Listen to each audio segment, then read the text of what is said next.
Police आपके सहयोग के लिए है भाई। देश में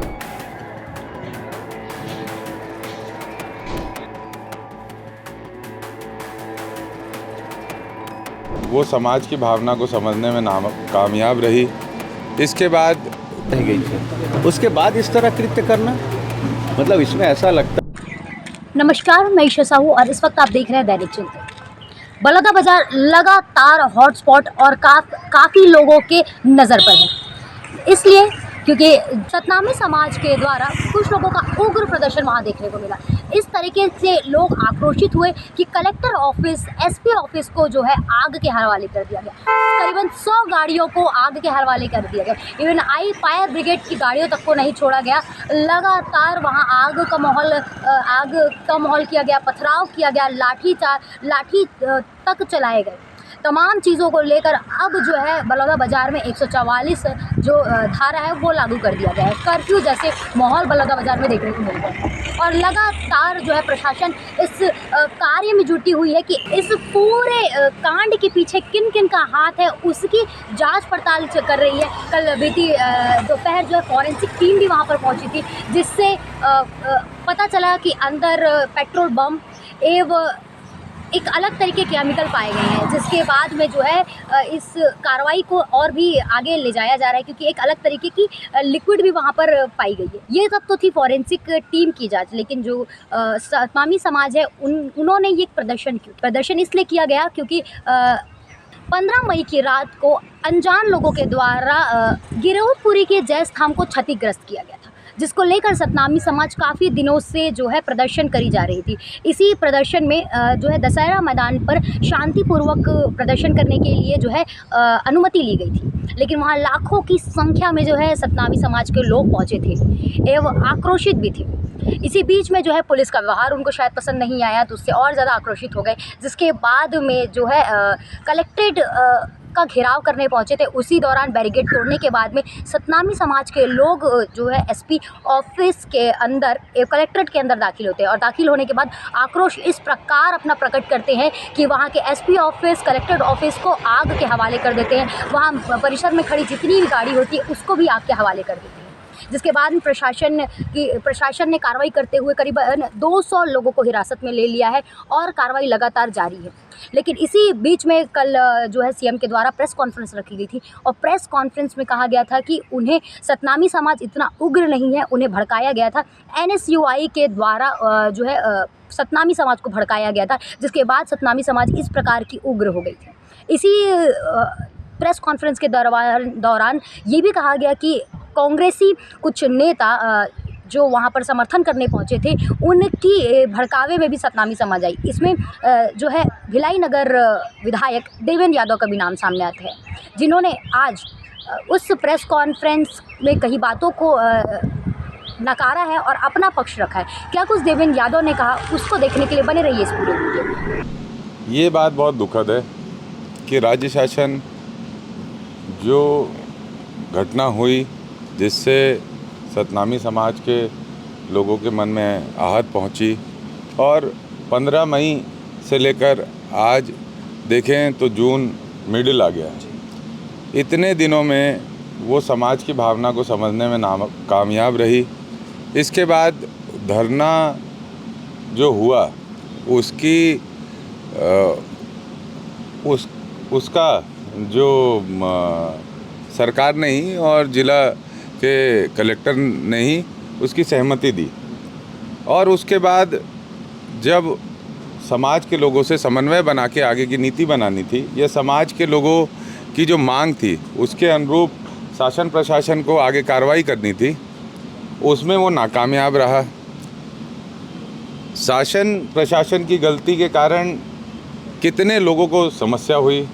स्थानीय जो बलौदा बाज़ार के लोग हैं, बहुत सारे लोग उस पूरे जो हिंसा हुई उसके चपेट में आए। प्रदर्शनकारियों में भी बहुत सारे ऐसे लोग जो जिनकी कोई गलती नहीं थी, वो भी उस हिंसा के चपेट में आए।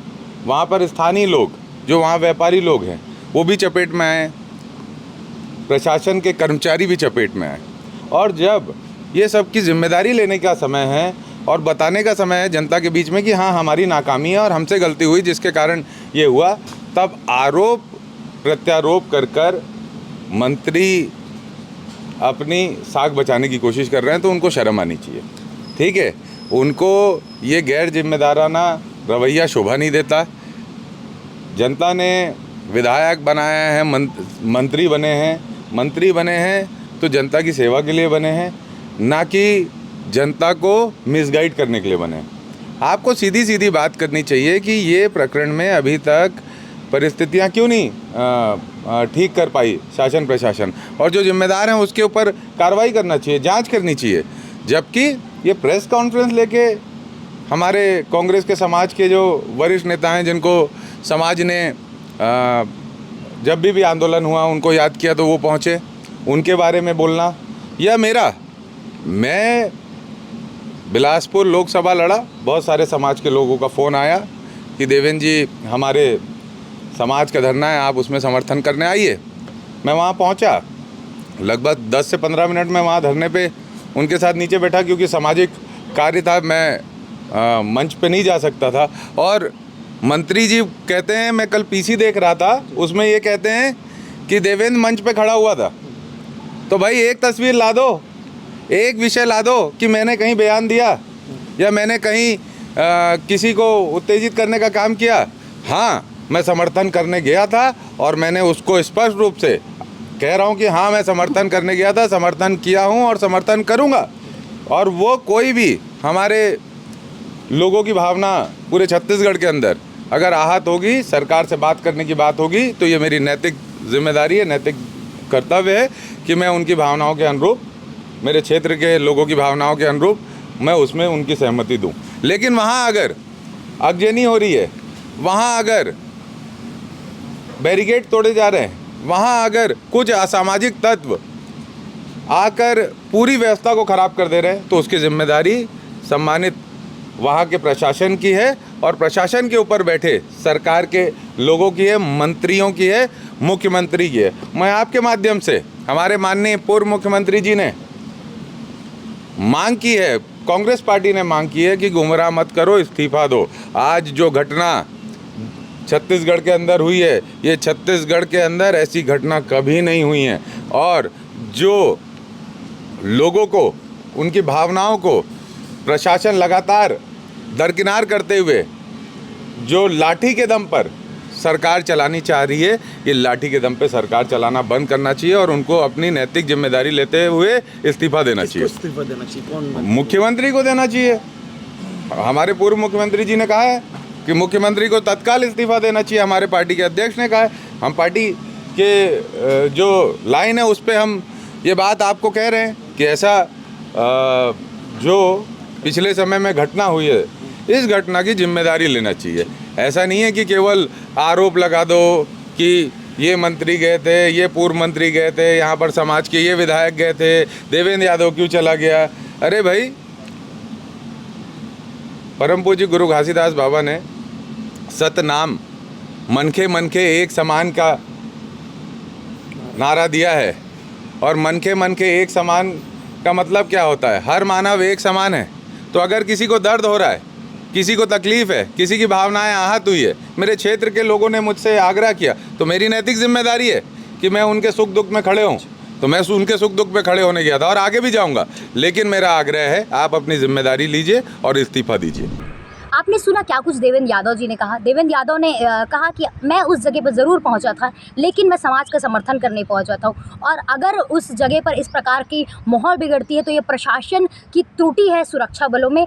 ये तमाम चीज़ें देवेंद्र यादव से हमको सुनने को मिली। लेकिन इसी प्रक्रिया में जो सांसद है, लोकसभा सांसद विजेता विजय बघेल जी से हमने भी इस बारे में बातचीत की। उन्होंने क्या कुछ कहा, उसको भी सुनिए।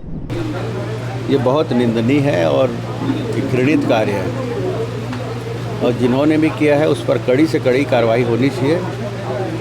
ये सामाजिक नहीं है। गुरु घासीदास बाबा के रास्ते पे चलने वाले कभी भी इस तरह के घृणित कृत्य नहीं करते।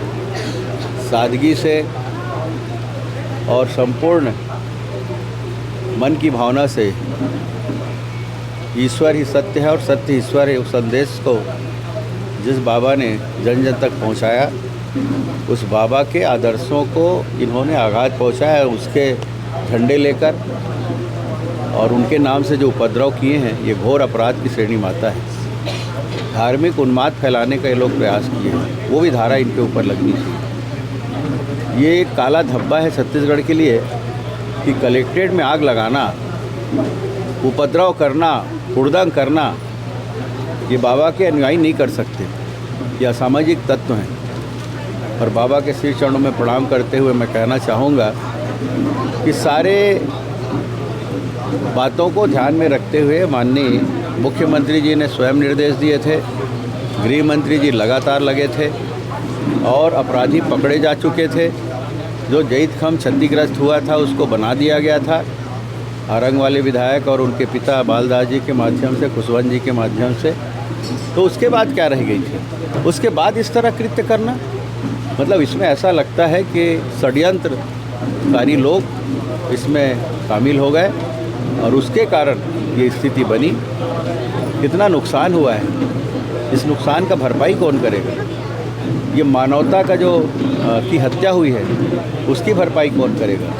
इन सब को ध्यान में रखते हुए कड़ी से कड़ी कार्रवाई ऐसे लोग के ऊपर हो, ये सरकार से मैं निवेदन करता हूँ। दयाल दास बघेल 3 कांग्रेसी नेताओं का नाम लिया है जिन्होंने दंगे भड़काने का काम किया है, उन पर आरोप लगा है, जांच हो रही है लगातार, उस पर आगे हो सकता है, बिल्कुल हो सकता है। और ऐसे समय में भूपेश बघेल अनर्गल बयानबाजी कर रहे हैं, कानून व्यवस्था के बारे में बात कर रहे हैं, उनको शर्म आनी चाहिए। ऐसे समय में एकजुट होकर किस तरह इस तरह के जो वाहियात हरकत हो रहे हैं, निंदनीय हो रहा है, छत्तीसगढ़ के ऊपर कलंक लग रहा है, उसको मिलजुल कर इसकी भर्त्सना होनी चाहिए, निंदा होनी चाहिए।